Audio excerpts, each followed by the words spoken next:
কোঠা সংস্কার আন্দোলনের আরও দুই সমন্বয়ক ডিবি হেফাজতে আছেন, এমনটাই জানা গেছে বিভিন্ন গণমাধ্যমের প্রতিবেদন থেকে।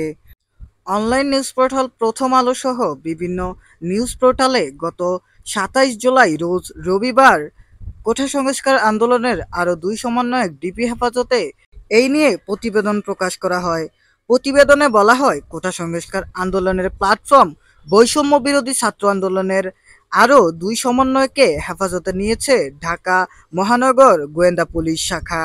তারা হলেন সার্জিস আলম ও হাসনাত আবদুল্লাহ। গত শনিবার সন্ধ্যায় সার্জিস ও হাসনাতকে ডিবি হেফাজতে নেওয়া হয়েছে বলে প্রথম আলোকে জানিয়েছে ডিবির অতিরিক্ত উপকমিশনার এসিডি মোহাম্মদ জুনায়েদ আলম সরকার।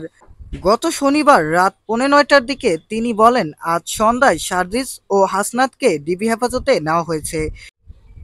এদের দুজনকে ব্যক্তিগত নিরাপত্তা দিতে ও সাম্প্রতিক ঘটনাবলী সম্পর্কে তথ্য জানতে হেফাজতে নেওয়া হয়েছে।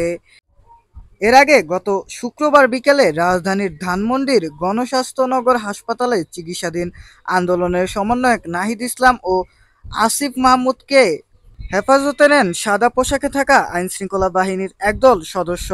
এ সময় আসিফের সঙ্গে থাকা আরেকটি সমন্বয়ক আবু বক্কর মজুমদারকেও সাথে হেফাজতে নেওয়া হয়। পরে রাতে ডিবির পক্ষ থেকে তাদের হেফাজতে নেওয়ার কথা জানানো হয়।